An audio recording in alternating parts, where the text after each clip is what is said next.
Yes, again, welcome, Darshan, and thank you for taking time this morning to be with us, to speak about Kriya Yoga, about the main teaching of Yogananda. I just remind the context of this webinar. So this webinar is organized as an introduction to the Festival of Self-Realization that will take place in France, in Provence, from the 26th to the 28th of September 2025. So if you hear this message and it's still time, come, just join us and be with us. You'll have beautiful workshops and very, many experiences to grow spiritually. Now,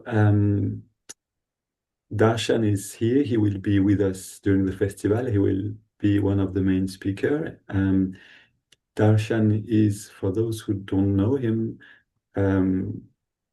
he's a light bearer. He's a minister and a Kriya living in Ananda Assisi since many years. I mean, since a while. You can tell us then better, Darshan. And he so what is a Kriya? Just for those who maybe are not familiar with that term, it is someone who is giving the technique, the initiation to practice Kriya Yoga. Kriya Yoga is, let's say, one of the main teachings that Yogananda brought to the West. And it's an art of inner communion. So the way to go into this experience of who we really are, or you could say the experience of God, the experience of pure joy, of Christ consciousness. Now, Darshan is today with us. He wrote a book recently. Hello, Darshan. First, we'd like to hear your voice. Thank you for being with us. Thank you for having me, and I'm very happy and grateful to be part of this. Thanks. And so you did write a book recently, Darshan.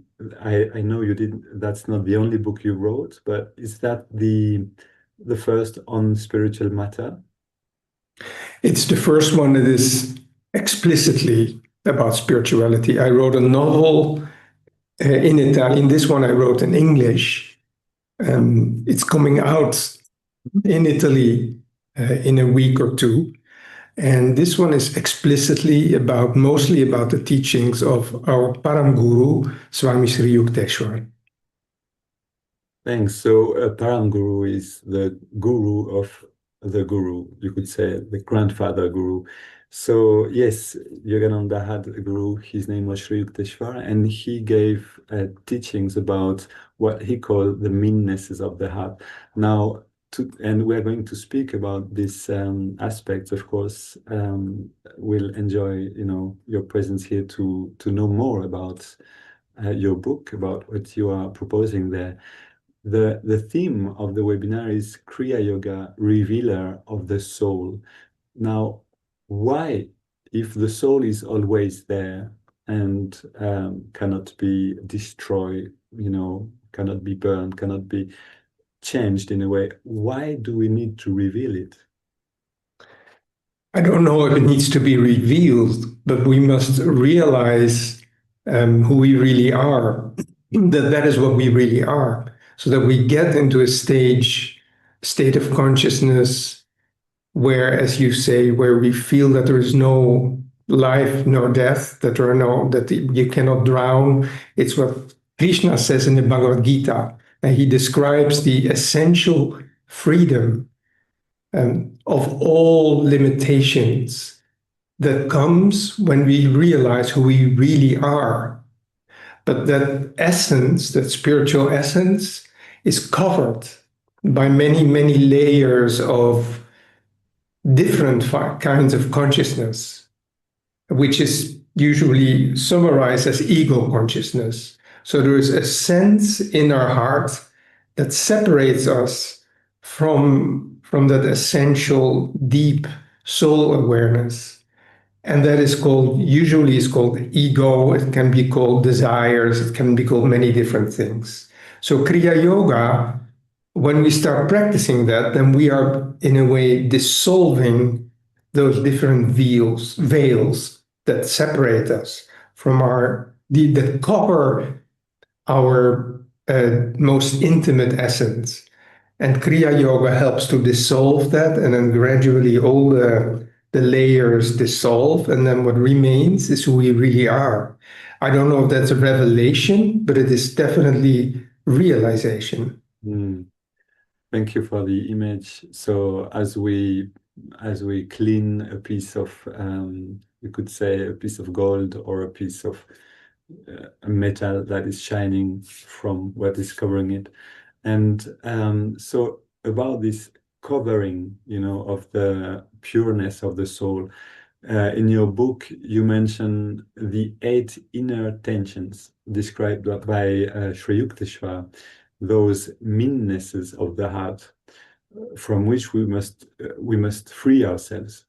Now, if we want to experience the true nature of who we are.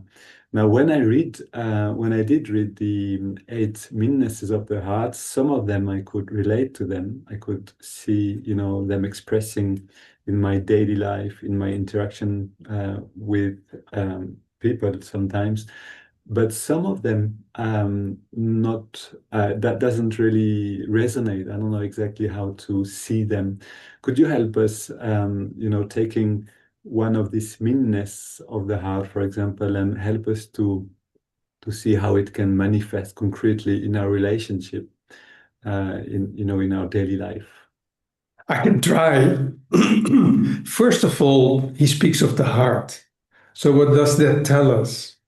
It tells us that the indicator of our consciousness, of our state of consciousness, is the heart, because feeling is more immediate. It manifests where we are much more than reason. Okay, so the heart is where the spiritual search begins, first of all, because there is a sense of suffering, there is a sense of limitation, there's a sense of suffocation, and then we start and we feel that. Where do we feel it? The heart feels. In Sanskrit, it's called chitta, feeling, the feeling faculty. Feeling and consciousness are almost the same, I would say. So that first, when he speaks about these meannesses, he calls them the meannesses of the heart. He speaks about the heart as the center of our consciousness. Okay, that is very important. Now, like I said before, the spiritual path starts from the heart, from this sense of unhappiness, of incompleteness, of tension. And then when we realize that we need to overcome, that we need to free the heart, we start our spiritual search and then our spiritual discipline. And part of this discipline is of course meditation. Okay, but Sri Yukteswar, being also a master of wisdom, of jnana, he greatly emphasizes also introspection. Okay, in order to obtain wisdom, we need to practice introspection. Okay, and then he gives us like a roadmap, a geographical map, where he indicates certain things that most seekers, most devotees, most yogis will encounter, obstacles that they will encounter and that they need to work with.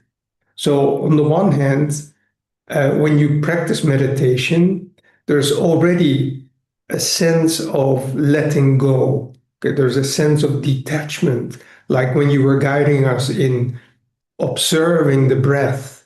And we're not trying to intervene. We're not trying to interfere. We're just silent observers. So when we are silent observers of what goes on in our heart, that in itself already creates a sense of letting go. Mm. So that is number one. That is where meditation and introspection, in a way, go together.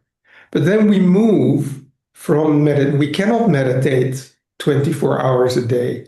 Most people meditate maybe 2 times half an hour.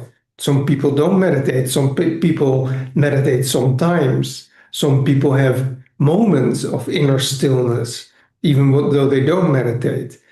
But in any case, from a purely protocol point of view, you cannot meditate. We have complicated lives. We live in society. We are maybe married. We may have children. We have jobs. We have parents to take care of, or animals, or we have financial challenges. So that happens, and that whole world comes back when we get out of our meditation in the morning. So we need a roadmap. We need to lead an examined life, Sri Yukteswar says. In order to attain wisdom, we need to look at it, not only when we meditate, but also when we interact with other people. Most of our hidden qualities, good and bad, emerge in interaction with others. We are social beings. We are wired for communication, for community, for family. And that is where we get to know ourselves better. So, for example, I could take many, there are 8 dimensions. I have just posted them on the chat, so everybody can see them. Okay. Well, I don't know. There's so much that we can look at. I'll choose one, and then maybe others can tell me, give me another one, and they won't meet, and I can talk about that. But let's talk about criticism, condemnation, judging. And then, of course, that is what in the Bhagavad Gita is called the carping spirit. Okay, so where we go through this world, we look at other people, and there is a contraction of feeling in the heart. We say, that person is such an idiot. That person, I would do it completely different. He's not leading, or he's not managing the business at all the way I would do it. That person, I hate it when he or she does that in my presence. So there is a contractive tendency that is present in most egos in different degrees, of course. You can have it a little bit like a little voice, but you have already sort of mastered it, and you're used to not listening to it. You're used to not following, or it can be very strong, where you literally judge other people. And that is a meanness only to the extent, for 2 reasons. One, when that happens, there is a feeling of contraction and restlessness in the heart. You look at another person, that person is not doing this well, and there is something happens in the heart that is just a very small degree or a bigger degree of suffering, of contraction, of tension. That's one thing. The other thing is that really other people are the mirror to who we are. So when I see, Swami Kriyananda said it very clearly once in a community meeting. Okay, we built Ananda, we like community in every sense of the word, because we know that in community we grow, because we are sort of forced together, and we are forced to work together to cooperate. Maybe Dharmananda, you were a king in a past life, and I was a king in a past life. And kings don't work together. They make war against each other. And now we are part of the same family, the same community, and now we need to work together, which is a marvelous opportunity for growth. So that I like this version of my past life. You never know. We don't know what we did in the past. But in any case, there is always karma between people. And by creating community, by having community, we become aware of it. It emerges, we allow it to emerge. But then, since we are on a path of consciousness, of awareness, we don't instinctively give into it. We don't just let it happen. Oh, okay, he or she does this, that way I don't like it. And you just, because then the community disintegrates. Okay? Sure. And many communities have disintegrated for this very reason. You speak about communities, and I'd like just to, because we are not, most of us are not living in communities here, but still we are, like we're not living in a spiritual community, but we are living maybe just with, as we are, Genevieve and I are living in a spiritual community, but just Absolutely, proper. yeah. And I wanted Community just means as family. Absolutely. Begins with family, begins with, just also if you live alone with your friends around. And I wanted to know here, I was going to take a very concrete example and see how you can advise us here, because I think this example, many of, you in the group, that will resonate. So very simple. Genevieve and I like eggs, we like to how do you say, do eggs in the I don't know the name in English, pan, something like this, and Frying pan, exactly. And for me it's very important that it's very hot before you put the egg in, and then and she does it when it's cold. For me, it's very difficult. So, what is the meanness of the heart happening there? For example, I see that now it's better, but I have to breathe, and look at the egg being. I have to breathe there. What is happening on the energetic level in this kind of situation that I think all know, and how can I, in that precise moment, go over this thing? So it's an extremely good example, because that's what we are in our daily lives. So the community that you describe here is marriage, okay? Or in any case, living in a couple, okay? Mm-hmm. Mm-hmm. And the days of a couple are made of these small things. It's one after the other. In your case, it's the eggs, and Genevieve doesn't warm the frying pan before she puts the eggs in. And so you look at that and you say, that's not how I would do it, or something, or why do you do it that way? So for me, it could be that my wife puts her clothes all over the chair. So I come home and I see there are chairs around the table, the dining table, and then she has a shirt here and a pair of trousers there and a skirt there, and so something happens in the heart, right? So your question is how to overcome it. Well, first of all, you've already overcome it, because you have added a very important ingredient, which is humor. Okay, you just look at it. It's humor. It's not. It's not that she does that, and then for the rest of the day you are depressed. No more. You've been depressed for months, and then it became only 2 months, and then 1 month, and then 1 day, and so you can laugh about it. That's number one. Okay. Number two is focus. So basically, and that is where meditation comes in. We meditate because we want to focus on something bigger than just our own ego, than just our own bundle of reactions and self-definitions. And so when we meditate in the morning and we lift our gaze up, we're focusing on something much bigger than all the details. And also, when you do Kriya Yoga, you're also focusing on a flow of energy, a current of energy in the spine. So that already sort of expands your awareness. And then when you go into your day, somehow details become less commanding. They become less important. Okay, I can give you a very good example, an extremely good example from the autobiography of Yogi.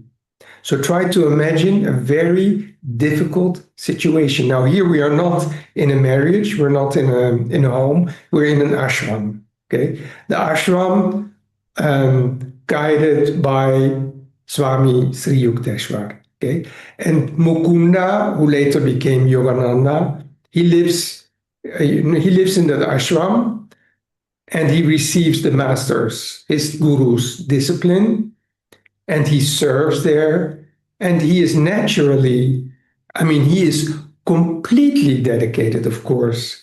There are other people in the ashram who are also dedicated, but they don't have that enormous high spiritual state that Mukunda Yogananda already has.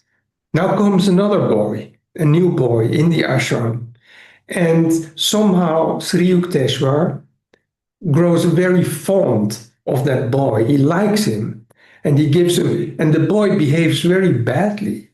You know, he commands people, he criticizes, he's not kind, he doesn't use kind words, and still Sri Yukteswar somehow accommodates him. He even says to Mukunda, now you go in the kitchen, and Kumar becomes the leader, the ashram manager. Now, when you look at it from a service, this is a very difficult situation, because normally people in a company, let's say in a business company, or there's a lot of envy, jealousy, okay, especially when it comes to positions, okay. So this person gets a higher position, but I am the one who did all these things, and I deserve that. And why do they put him there? This is a normal human instinctive reaction to this kind of dynamics in a community, in a company, also in a family. You know, daddy gives more money to my brother than to me. Why? Okay. So, but now you see Yogananda. So Yogananda doesn't react. Okay. He just follows his gurus, and he looks for the inner smile. So he doesn't look for outward approval. He doesn't look for privileged treatment. He only inwardly, when he cleans the plates or sweeps the floor, all the time he stays inwardly attuned to the consciousness of his guru, and there he feels his guru's smile. But outwardly, what happens is very difficult. So the situation there ends with the boy behaving so badly that he can no longer stay in the ashram. And Sri Yukteswar, with tears in his eyes, tells Mukunda, tell him that he's no longer suited to be here. And so the boy is basically expelled from the ashram. But then, now comes the most important part. He says, I was not happy. Yogananda says, I was not happy that Kumar, that was the boy's name, was expelled from the ashram. I felt if this boy had the power to awaken the love of this great master, then why did he have to sink so deeply? That made me sad. But then he says something even more important. He says, my nature is not commandeered by details. So for him, this special treatment that Kumar received from Sri Yukteswar was not important. He had the bigger picture in mind. So when we are in family, in the marriage, on the working floor, wherever we are interacting with other people, and other people do things that we don't like or that we judge negatively, just keep the bigger picture in mind. Okay, this other person, first of all, and this is what I wanted to say before, when you are in community in the sense that you just explained, you know, where communities, wherever people come together, either for an interest or for an ideal or to build something together, that's community. It can be online, it can be your neighbors, it can be whenever there is a meaningful interaction, that's community. So community also, especially an Ananda community, puts a mirror in front of you. And that mirror tells me what is in me that I need to work on. So if I look at the details, for example, where my wife does things that I don't like, okay, I just go within, and like you do, you breathe. Okay, so you breathe, that helps. And you just realize this is not what I'm here for. I'm not here to focus on all these details. The real perfection is in my soul. Mm. It's not in getting everything in the home right, or and even less in changing other people. Okay. So you meant, yeah, thank you, Darshan. You mentioned different things. If I summarize, you started saying you are no more in the reactive process because you have humor there. Can we actually think that if we can laugh about a situation in a way we mastered the reactive process there? Certainly, up to a significant degree, yes. Mm. It's the same reason. I can give you an example. I wrote a play this summer, and it was about Judas, and that is a very intense character, of course. And so when I wrote about him, I didn't soften it. I mean, and he was a very good actor, and Mhm. he was very intense. And some people were shocked in the community. They said it's too intense, and I didn't. Some people walked away, and I spoke with them, and I know those people, and I know that they have a lot of intensity and emotional turmoil. And this is not a judgment, of course. They have a lot of emotional turmoil in their own heart. And so when they see it on stage, instead of laughing about it or instead of enjoying it, just they they take it personal. Okay. Now think of this. The stage is a very good image, Dharmananda, because we watch movies where the most terrible things happen. Okay. Or you go to Hamlet. Okay. Hamlet ends with the stage filled with corpses, dead people everywhere. And then you go home and say, that was a great show. Okay. But when it happens in your own life, then you don't consider you don't think that's a great show. You take it seriously. But the teachings and yoga says, try to look at everything as a play and enjoy it. So basically, the masters say we are on earth to learn from the material life and to be entertained, to enjoy it, even when it goes up and down all the time. We can suffer, we can cry, and that is perfectly natural and human, but we should not become depressed about it. I understand, and I see the picture of seeing the life as a cosmic dream, as something enjoyable. Many of us are not yet there. I'm just trying to breathe when I see some eggs in the pan, and it's cold, so I'm not there yet. For people, that maybe have a strong disease, they don't know if they will survive. They are maybe going to suffer, or maybe somebody in the family, or there is splitting, going apart in a couple. This kind of difficult situation. How can we face them, and how is the way to be able to grow to that possibility of seeing such things as enjoyable, as a cosmic dream? So basically, we have now stepped from criticism as a meanness of the heart to grief. eh? In French, le deuil. Okay, Mm. so loss. Okay, loss is a part of human life. Okay, you can lose a job, you can lose a marriage, you can lose a relationship, you can lose a friend, you can lose your health. Okay, and human nature, the heart then naturally experiences grief. Eh? So douleur or deuil, I don't know what it is in French, but anyway, grief. Deuil. Yeah. Deuil, tout à fait. So it is again, when you go back to the autobiography for Yogi, you see the honesty of the author, because when he loses his mother, Yogananda, in that book, he describes that he loses his mother. His mother dies when he's only, I think, 11 years old. He's still a child. And he doesn't say, "Oh well, she died, but I'm spiritual, and it's only a show, it's only a film, it's only a play." No, he doesn't say that. He says something completely different. He says, "I wanted to throw myself before a train, and when we came home and we found my mother had already died, I collapsed completely.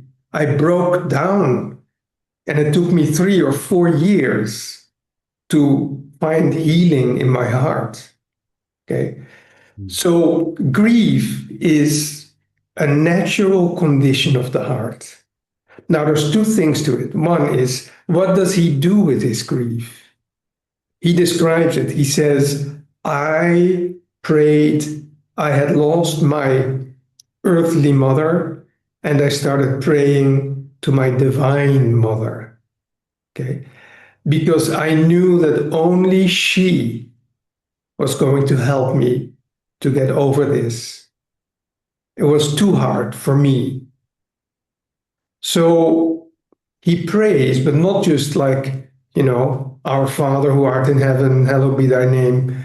No, he said, "I stormed the gates of heaven with my prayers."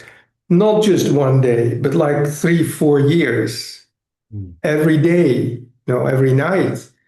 And then at a certain moment, the universe in the form of Divine Mother begins to be able to respond.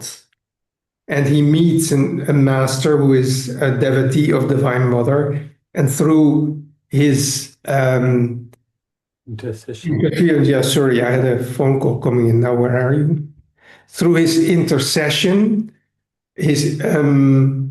he finds Divine Mother. He has a vision of Divine Mother, and then his grief is finally healed. So that's one thing. We try to overcome grief. Grief is when we are confronted with the limitation of our human consciousness. That's when we realize, we feel that we have lost something, and now I need to, and I don't stay here. I don't want to stay in this state of consciousness. I want to learn to transcend it. And then you start praying and you start meditating. So that is one thing. So that state where we said before, where it becomes like a dream, okay, that needs to be cultivated. You need to reach that state. And that is not something that you do in one day. It requires study, it requires faith, it requires spiritual discipline, it requires sincerity, it requires passion for God. So that is one thing. The other thing is that grief can have two aspects. So we can still wonder, why does Sri Yukteswar call grief a meanness if it is so natural for people to grieve, lose something in life? Well, I don't think he has anything to say about crying when you lose something. I think he finds that perfectly normal. Yogananda himself cried and was extremely distraught when Sri Yukteswar died, for days, for weeks maybe. So that is normal. You just go through it. It has a beauty also, Dharmananda, because when you lose a person, let's say, that's when you realize how much you loved that person, and the grief expresses it. So it's not all ugly. It's of the heart. It's just what the heart is like. But there is another type of grief, and that is mental. Okay, and to understand that, there was a story about Yogananda, where they were probably after a service or something, they were socializing, and they were having a refreshment and just talking in little groups. And there was one woman who was describing how she broke her leg and needed surgery, and she needed not only one time surgery but 2 times. And as she told the story, she was tearing up. And Yogananda happened to overhear the conversation, and he stepped in and he said, "May I ask you, when did this happen to you?" And she said, 27 years ago. So there, the grief is not, that is what we might call mental grief, where basically the mind, not the heart, the mind keeps spinning around this sense of loss or this misfortune. And that is not so natural. That is just how the brain works. You get a groove, and then you use yourself to victim consciousness. And you continue to say, "Oh, I lost this and I lost that, and it was so terrible." And you continue, it goes on and on. So how do you that we can overcome? Not so much by prayer, but by observing ourselves, by reclaiming the focus that we have when we meditate on something higher than our own life, our own ego, something greater. We reclaim that focus during the day. And for example, after the psychology says that grief, the natural time for grief is 2 years.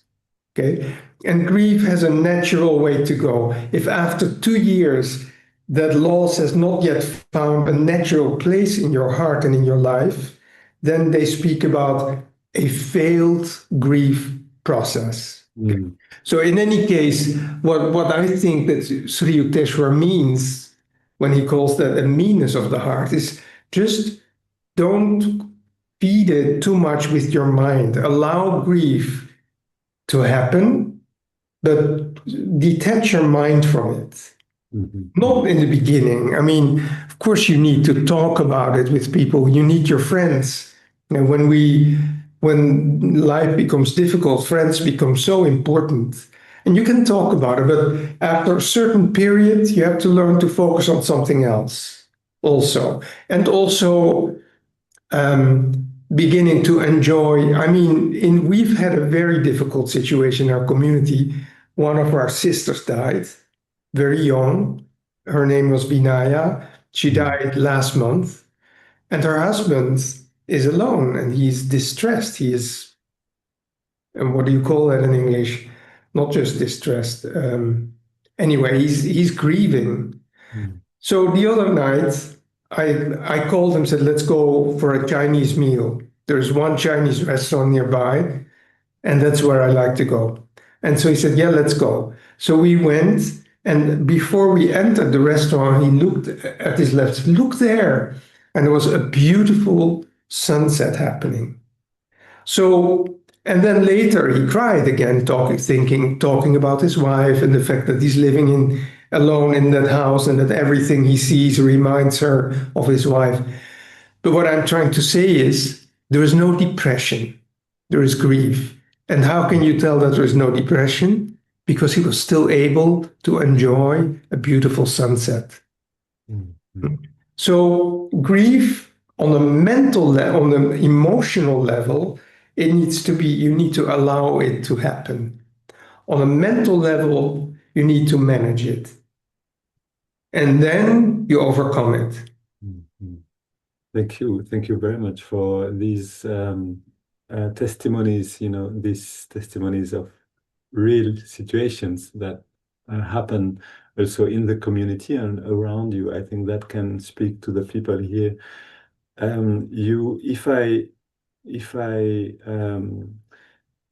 What I remember or what I take with me from what you said now is also that there is no shortcut. So that there is a process that needs to be, if it's about grief, we need to go through this process, and we can, in a way, do it as Mukunda did with faith, prayer, and devotion, and that. But there is no shortcut in a sense of cutting this feeling and escaping the experience of sadness if it's a natural process.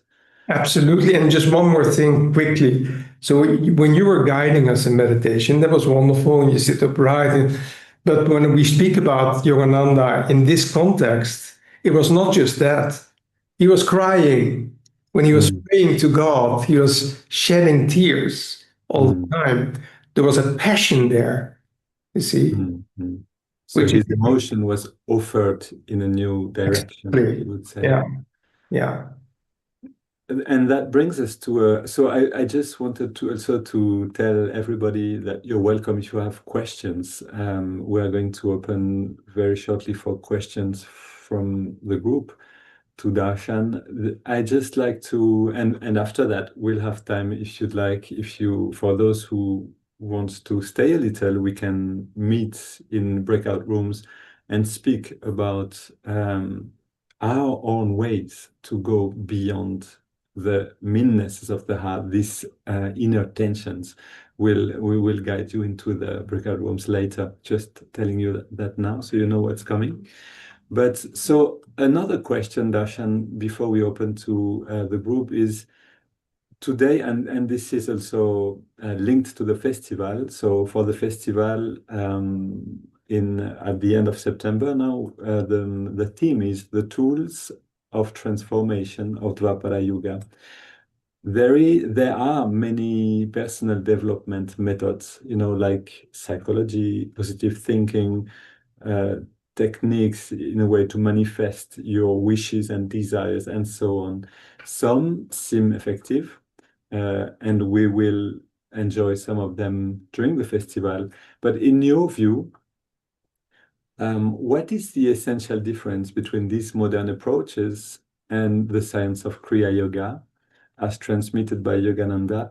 And why was it necessary to reintroduce this ancient discipline, this modern method? Why wouldn't they just, be enough for spiritual development, for personal development? So that's an extremely important question, especially because we want to understand when we are on this path of Kriya Yoga, we want to understand what we're really doing and why we're doing it. Okay, so there's a few things. One is I'm going to contradict myself now, apparently. So we are wired for relationships. We are social beings. We need community. Okay. And on the other hand, we come into this world and we are alone. And we leave this world also alone. Dying is something that you can only do on yourself. You're alone. I mean, you may be lucky and somebody sits by your bedside and holds your little hand. Okay. But even then, there is no solace there because you have to die. And you do that alone, right?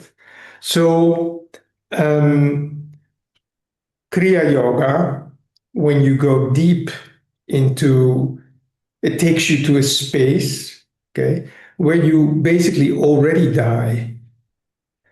You, in the sense that you cut off gradually through the years, you cut off all the sense connections, and there is a deeper sense of awareness and freedom that goes beyond physical and it goes beyond social and it goes beyond, this is more important, Dharmananda, it goes beyond psychology.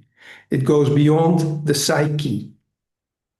Okay? Because the psyche is still, it can be very deep. It has to do with, certainly family bonds are a part of it.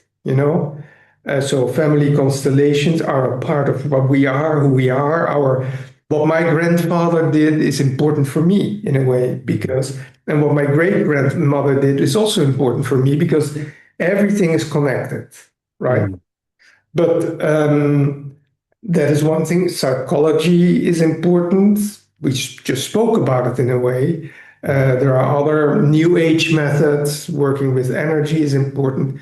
But these things, in the last final analysis, only scratch the surface. Okay? You stay on the level of social.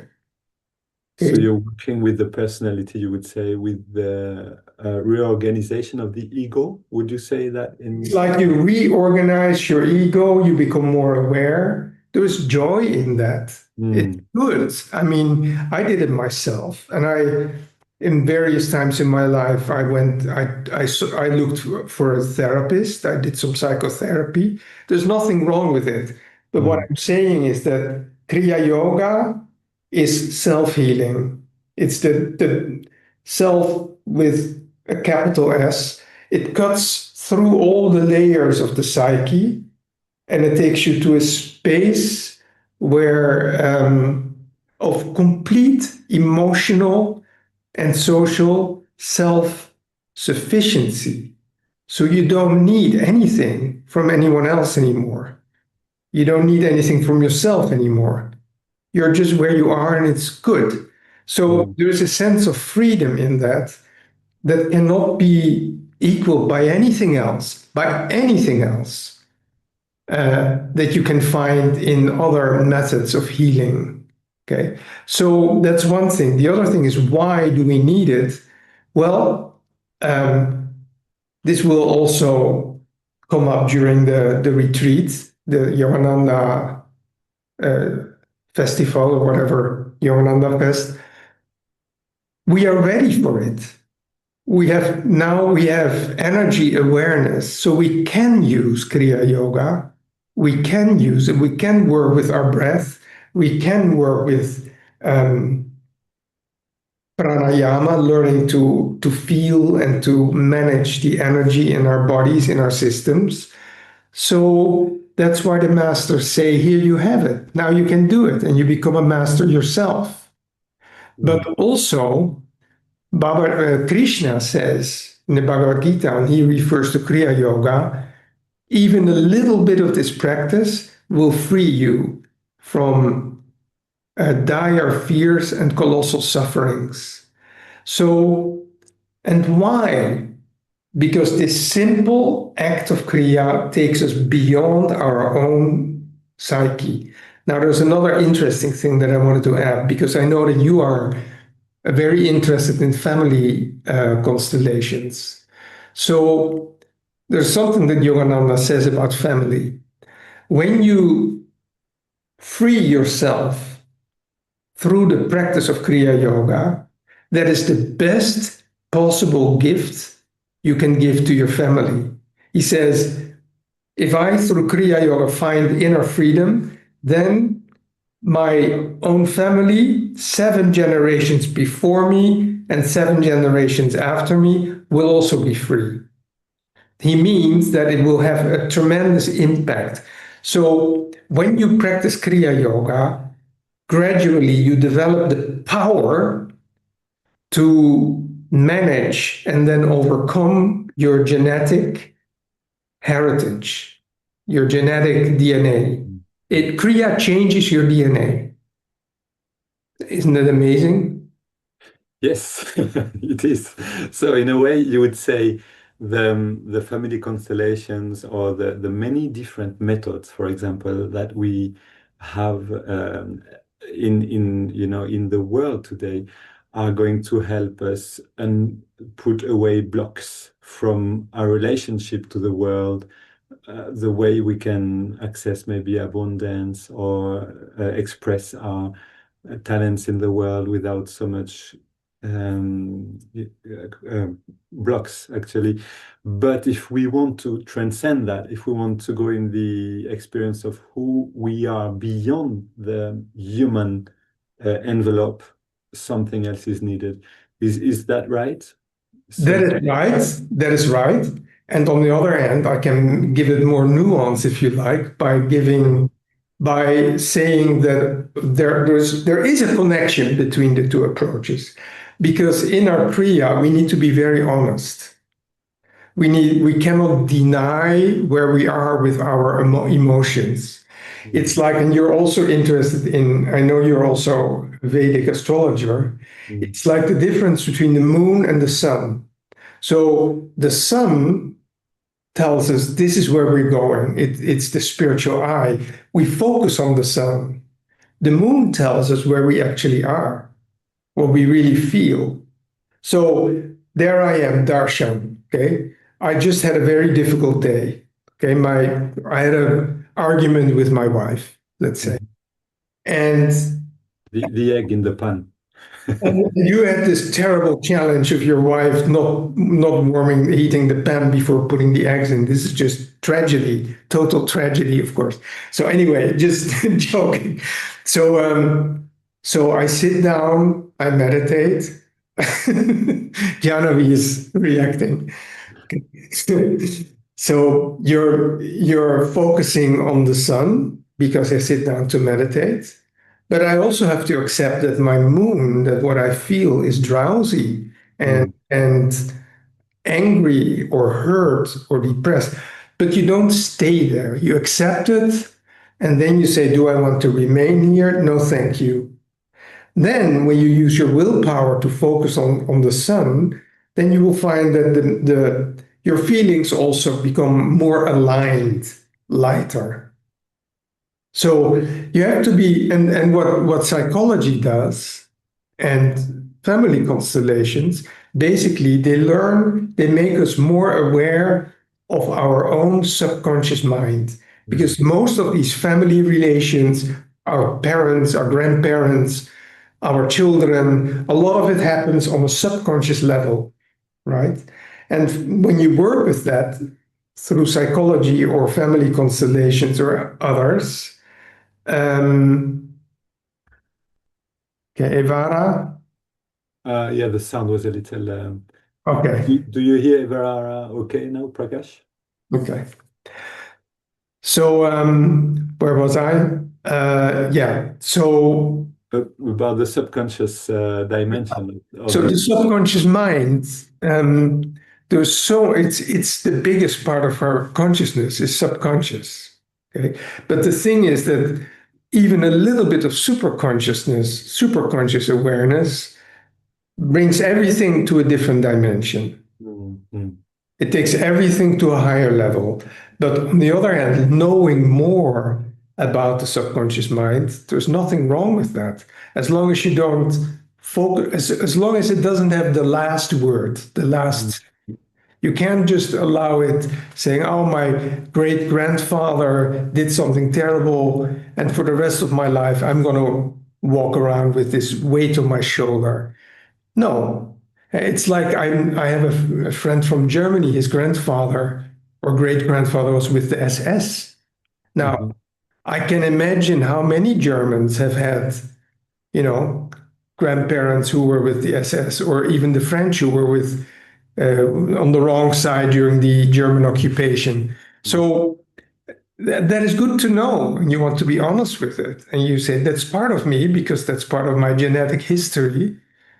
But it's not me, really, on a deeper level. So it's good to know. I'm happy to know it now. And I can let go. I can forgive. I can, and then you do Kriya from there and you take it all to a higher level. I see. So it's about acknowledging what is there, being able to see it and to make peace with it, but also in the idea of going beyond, not staying in that limit. Thank you for giving some real life examples. I think that speaks to everybody. We are in Europe. There are so many signs still in the families of the war that happened before. And yeah, I can totally relate to that, to what you said. Thank you, Darshan, for answering this question. I think this is really precious to understand the role of the methods, the role of the Kriya, the place of this way of communing with God, where whether it be Kriya, whether it be another technique, but there is an important part for it, for those who want to go beyond the personality and beyond the human envelope, let's say. If there is no question, because I don't see any coming on the chat. Now I see Prakash going to the keyboard. Normally we have a list of questions from Prakash. I'm surprised there is not today, maybe enough answers. But if there are, welcome to ask, welcome to just speak. And if they are not, we can, yes, you can, sure. Do we hear? Yes, we do hear you. Tu peux parler, Je, pas de problème, bienvenue. je remercie Darshan, je remercie Damananda et toute l'équipe pour ce Satsang. C'est vraiment intéressant. En fait, quand j'ai lu le titre du livre de Darshan, ça m'a tout de suite rappelé une partie des cours. Parce que dans les cours, il a été dit que pour pouvoir attirer un véritable gourou, il faut deux conditions. D'abord, désirer Dieu profondément, mais ensuite éveiller l'amour naturel du cœur. Je Hmm. n'ai pas oublié ça. Et c'est ça qui fait justement le titre. Donc, je me suis intéressé à ça. Bon, jusque-là, j'ai pas pu acheter ça. J'espère que je le pourrai. Mais Mhm. j'ai trouvé que cela nous met face à une forme de dichotomie. Parce que voilà que pour pouvoir attirer le véritable gourou, il faut éveiller l'amour naturel du cœur. Alors que éveiller l'amour naturel du cœur, c'est un défi quotidien face auquel nous sommes et la présence du gourou est censée nous aider à cela. Moi, si je prends mon exemple personnel, je fais un certain effort pour éveiller ça, mais je sais que c'est l'un des points sur lesquels je suis un peu bloqué. Hmm. Et quand je me retrouve, par exemple, dans certaines situations, je me retrouve face à des défis de la vie, que ce soit des défis matériels, des défis financiers, des défis professionnels, il y a une forme de crispation qui se produit et la tendance n'est pas tout de suite à être ouvert, à accepter les autres, à faire preuve d'empathie, à faire preuve de compréhension, de pardon. Donc, j'ai l'impression qu'on se retrouve en quelque sorte bloqué et dans le même temps, cela nous met face à notre Kurukshetra où on doit s'éveiller à cette tendance-là et faire la bataille comme il se doit pour s'élever. C'est juste un commentaire que je vais faire. Donc, j'espère vraiment que, comme Darshan l'a expliqué, avec le Kriya Yoga, on aura vraiment plus de facilité à éliminer cette tendance qui empêche le rayonnement naturel de l'amour de notre cœur de se Hmm. faire sentir. Donc, bon, ça, c'est plus un commentaire qu'une question. L'autre chose que je tenais à dire, c'est que on a... Je vais aussi devoir les traduire après, Prakash, mais continue, je Ok, me rappelle. ok. L'autre chose que je voudrais dire, c'est que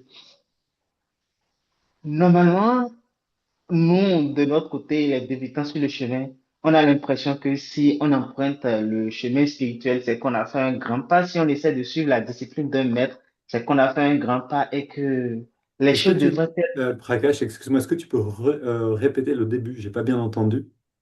Ok, d'accord. Je dis, normalement, quand on emprunte le chemin spirituel, quand Mhm. on accepte de suivre la discipline d'un maître, comme nous sommes en train de le faire avec Yogananda et toute la lignée, Mhm. normalement, on se dit que les choses doivent être plus faciles pour nous. Mais on se rend compte que dans la réalité, ce n'est pas forcément aussi facile que ça.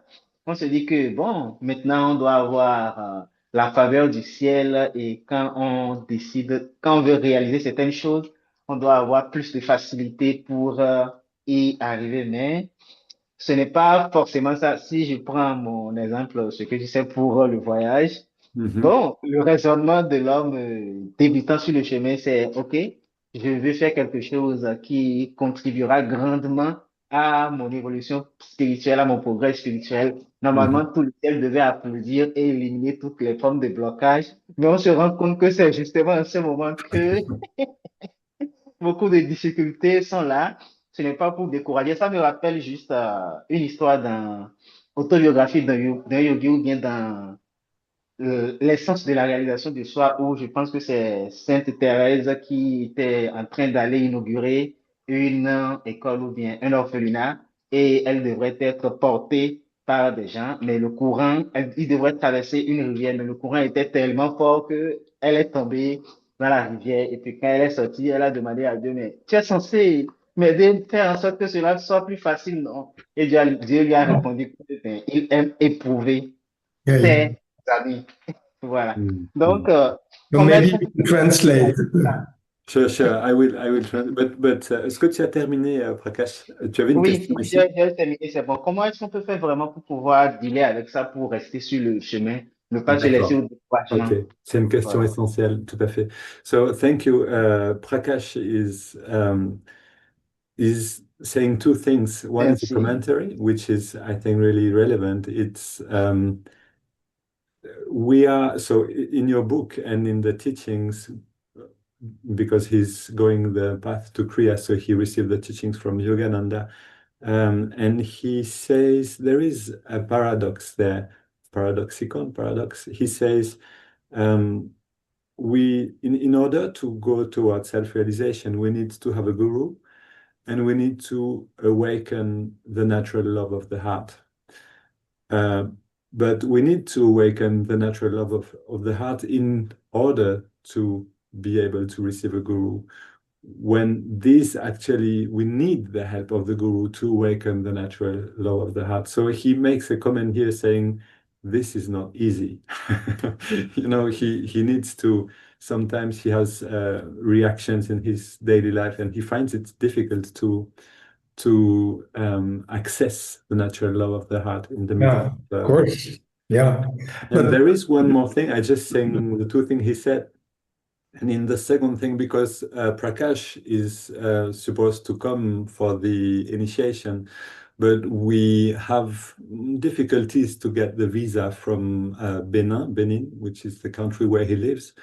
And he was saying, when you do an effort, to go and grow spiritually, like joining your spiritual family, as he was planning to, coming here in France, the whole sky, I mean, the whole, heavens should applaud and help you in that direction, but it seems it's not going in that way. And la question, Prakash, c'était comment faire quand on est en face de ce genre de situation, c'est bien ça? Exactement. Pour rester sur le chemin, ne pas dire non, c'est trop difficile, je vais partir. Okay, how to do when life seems to go against the grain, against what you think would be dharmic, would be just, not to quit. How do you do not to quit the path, not to give up or say it's too hard there? so the spiritual path is a battle. Okay? It's a war. Okay. Now, try to imagine a country that has been invaded by a foreign power. Okay. What do I do here? Okay. Can you hear me? Yeah. Yes, absolutely. So try to imagine a country like India. India was invaded by the British, and for 300 years, maybe, they lived under colonialism, under the government of a country that did not respect them. Mm. There is the whole phenomenon of colonialism is based on white supremacy. So white supremacy is not something American, typically. It started in Europe, and then now it exists also in America, of course. But for years, you just don't do anything. You just allow it to happen, okay? But there is something in you that is not happy, okay? You know you're not happy, but you just accommodate yourself. I don't want to fight. It's fine with me. Let them have the English, okay? Let them have all the resources of my country. Let them exploit my people. It doesn't really matter. We will have our lives anyway. And we are, an ancient civilization anyway. So all those kind of things. And when you start fighting, when you decide, wait a second, I'm not going to put up with this any longer, and you start the fight, then you realize how difficult it is. Okay.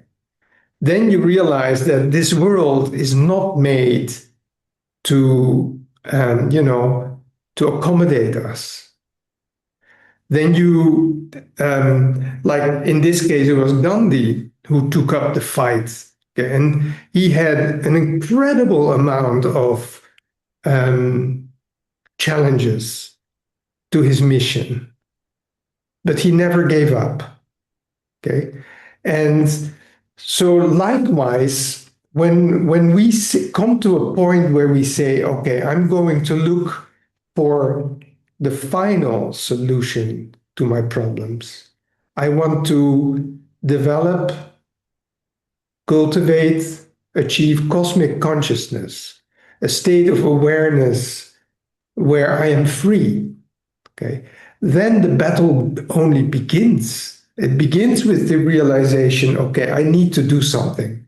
Okay, and then when you start doing something, then you see that this universe is governed by the law of inertia and by duality. And you come across all sorts of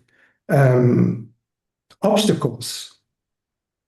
The purpose, however, of these obstacles is not to make us give up, but to make us stronger. Okay, so there are periods in a human life, also in the life of a devotee, of a Kriyaban, where everything goes wrong. I mean, when I came to live in this particular, I've been with Ananda for more than 40 years. When I came to live at Ananda Assisi, those were the first 8 years were the most difficult years of my life. Truly. Okay, I had just divorced from the mother of my children. My children were still young. They lived far away. I missed them.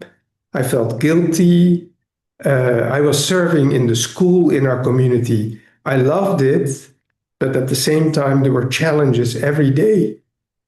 It had to do with community, with human interactions. It was very difficult. And at the same time, I never felt that I had to give up. I never became depressed, saying, oh, now I'm living for God. Why is God not giving me what I want? Well, God is giving me what I want because he wants me to become strong. I mean, your challenge, Prakash, okay, you want to come to France to have your Kriya initiation, and it turns out to be very difficult or impossible. That is a normal challenge on the spiritual path. If you take it in the right spirit, you will become stronger. But if you declare defeat, then you go back into a state of passive, undergoing foreign colonization of your mind. Okay. And then at a certain point, you will have to stand up again and start fighting again. So why not fight now and say, thank you, God. Thank you, Master. I know you're omnipresent. I know you're here. I will accept your will, and I will try to do what I can to achieve my ends. And if it doesn't come right away, then I'll try again, and I'll try harder, or I'll try differently. You never lose your sense of creativity. Never give up. Never, ever. Okay? So Asha likes to say that a lot. She says the spiritual path is not for sissies. And I wonder how you translate sissy into French. So for weaklings, the spiritual path is for warriors. So you have to become a warrior. Okay? And don't worry if you're not the best warrior right from the beginning. It takes training. But a divine test, okay? Everything that comes to you is a test. Just ask the golden question. What am I supposed to learn from this situation? The answer will never be give up or lose faith. The answer will be gain faith, have more faith.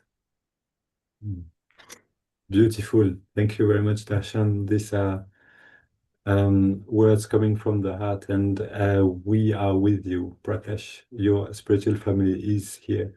Absolutely. And there is a sentence that comes to my mind. Life don't shake a tree that doesn't bear fruit. So if life shakes you, if life is difficult, it's because you have fruits to give one day. So we'll see how it goes, but we are connected. We are in Dwapara Yoga, and there are many ways to connect every day beyond the physical barrier. So we are going to open the breakout room because it's, the moment and the opportunities for those who want to really connect together and also speak and see how are we actually fighting the battle of life in everyday life. There is a last question, which is very important from Celia, but we would take, I think, too much time answering it now. I would just say to her question, why put a technique that facilitates a growth in consciousness above another? I think it has to do, it's not about putting one above another, but more about the goal. Is it going to, what is the difference? And that is an important question between Kriya Yoga and a technique for spiritual growth or for growth in consciousness, Kriya Yoga, or maybe other techniques that are very valid. The primary goal is to attain final liberation, and it is just a different view or a different goal, I think, in the in the relationship to what we are seeking. Does psychology want to achieve final liberation beyond the envelope of thinking we are a personality and a body? I don't know. Maybe there are some spiritual psychology who go toward this goal. That's a very interesting question. I don't know of all this. Now, if you are okay, and please keep this question and we can actually discuss it maybe on another webinar, because that's a very valid question. And if you were at the festival, which I wish you would, dear Celia, then this question, we are going to speak about it, because we can see that these techniques like family constellation, which is incredibly powerful, for example, or many other methods and techniques that helps growing awareness, helps us tremendously to be, more happy, more giving, more receiving in the flow of life. But it's true that for my and our experience, none of these techniques say they will bring you to final liberation, which is just more linked to Christ teachings, as Yogananda explained them.